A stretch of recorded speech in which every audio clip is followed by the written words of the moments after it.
কারণ এবার আপনারা দেখতে পেয়েছেন যে এবার আমাদের গ্রেডিং অনেক কঠিন করে করা হয়েছে। কোনো পার্শিয়াল মার্কিং, গ্রেস মার্কিং এগুলো হয়নি। সবাই যে যা করেছে তাকে তেমন ফল দেওয়া হয়েছে, কেউ অন্য কোনো ভাবে মার্কস পাবে না। তো সেই ভয়টা কাজ করছিল সকাল থেকে, একদম সেই ওই ভয়। পরে শেষে একদম আলহামদুলিল্লাহ সব সাবজেক্টে A+, GPA 5। এটা দেখে খুব ভালো লাগলো। আর আমার সব ফ্রেন্ডরাও তাই। কিন্তু অনেকেই দেখতে পাচ্ছি যে অনেকেই GPA 5 পায়নি, যেটা খুব কষ্টের, কিন্তু কিছু করার নাই। এটাই মানে কি আর করব।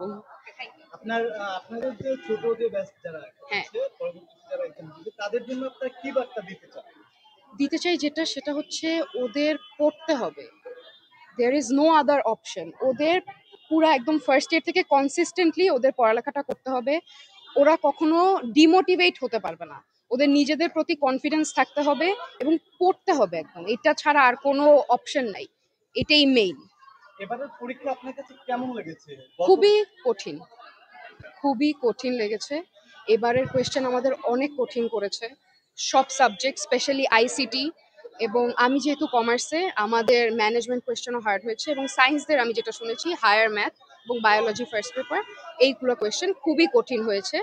তো সেই অনুযায়ী আমি বলবো যে বাকি বছরের তুলনায় অনেক কঠিন কোয়েশ্চেন এবার হয়েছে। আপনি কি এবার মনে করছেন শুধুমাত্র সবার মেধার উপর বেসড করে এবারের রেজাল্টটা প্রকাশিত হয়েছে আমি মনে করি। কারণ এবার আপনারা দেখতে পাচ্ছেন যে পাশের হার 58 পয়েন্ট সামথিং%। এটা তো গত সব বছরের তুলনায় অনেক কম। তার মানে যদি পাশের হারই এত কম হয়, GPA 5 এর হার আরো কম। আর এটা সম্পূর্ণভাবেই মেধার উপর বেস করে, কারণ এছাড়া তো আপনার পাশের হার এত কমতে পারে না।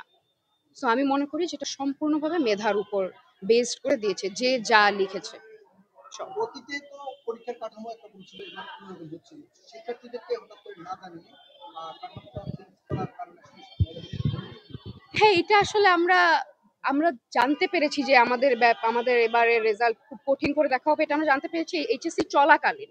তখন আমরা জানতে পেরে এটা খুব আমরা মানে ভয় পেয়ে গিয়েছি, যেটাকে বলে আমরা খুব ভেঙে পড়েছিলাম যে আমাদের বেলায় কি এতই কঠিন করে দেখা হবে সবকিছু। কিন্তু আমি মনে করি যে এটা একটা ভালো ডিসিশন, আমাদের জন্য খুব ভালো, আমাদের ফিউচারের জন্য খুব ভালো। কারণ এটাতে আমরা যে যার যতটুকু ক্যাপাবিলিটি, যার যতটুকু নলেজ আছে, সেটার উপর বেসড করেই সবাই সবার মার্কস পেয়েছে। সো এটার জন্য কেউ কখনো ভবিষ্যতে গিয়ে কোনো ডিসক্রিমিনেশনে পড়বে না। সবাই সবার মেধার উপরে বেস করে সবার ফিউচার ওই উপরেই, ওইটাই হচ্ছে ওদের বেস ফাউন্ডেশন।